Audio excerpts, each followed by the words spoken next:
सगळ्यांपेक्षा हिंदी माझं बरं आहे. आणि याचं कारण माझे वडील. माझ्या वडिलांना व्याकरणात सकट उत्तम मराठी तर येतच होतं, उत्तम इंग्रजी येत होतं, उत्तम हिंदी येत होतं आणि माझ्या वडिलांना व्याकरणासकट उत्तम उर्दू येत होतं. भाषा कोणतीही वाईट नसते, कधीच वाईट नसते. जगातली कुठचीही भाषा वाईट नसते. हिंदी ही काही वाईट भाषा नव्हे. आमच्यावर लादणार असाल, नाही बोलणार जा.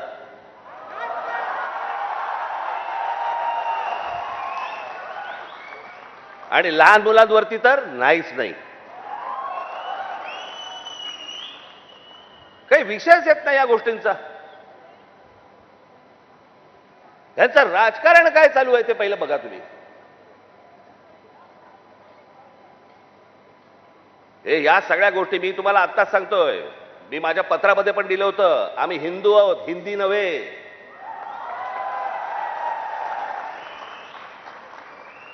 पण हिंदुत्वाच्या बुरख्या खालून जर समजा तुम्ही माझी मराठी संपवायला येणार असाल, माझ्यासारखा कडवट मराठी तुम्हाला सापडणार पण नाही.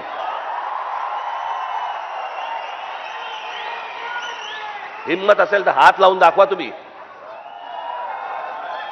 आणि हे सगळं षडयंत्र तुम्ही नीट समजून घेतलं पाहिजे. षडयंत्र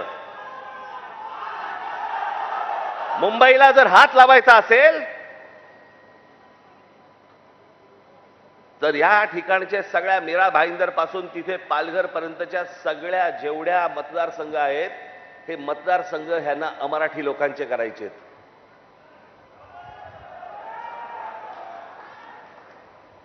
मी गेले 20 वर्ष मी ओरडून बोंबलून सांगतोय, ही नुसती माणसं येत नाही आहेत.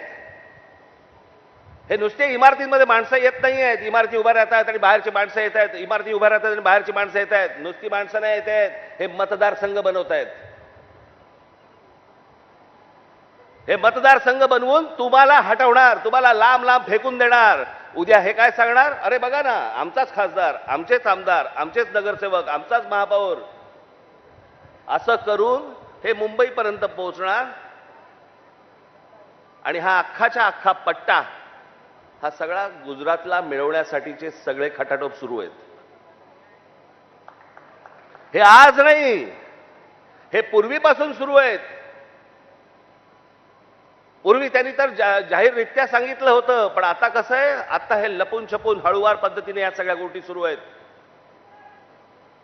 हे काय षडयंत्र हे आपण नीट ओळखा, हे समजून घ्या.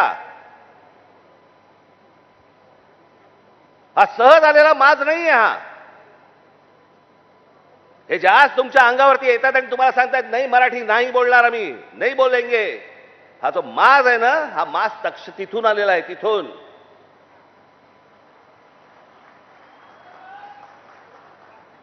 मी आज तुमच्याकडे काही लंब चौडं भाषण करण्यासाठी नाही आलो. मी खरं तर आज शाखेच्या उद्घाटनाला आलो होतो. मला अविनाशने मला सांगितलं की साहेब तिकडे येणारच आहात तर एक छोटी सभा आपण घेऊन टाकू. पण मला तुम्हाला जे सांगायचंय ते हे सांगायचंय की तुम्ही सतर्क असले पाहिजेत. आज काहीतरी प्रकरण उसळलं आणि आज काहीतरी उघडलं म्हणून आज आम्ही जागे व्हायचं, उद्या त्याच्यानंतर आम्ही झोपून जायचं आणि मग बाकीचं सगळं पोखरलं जातंय. भुसभुशीत जमीन असते ना, घुशी तिकडे होतात, खडकामध्ये घुशी नाही होत. तुम्ही खडकासारखे टणक असले पाहिजेत.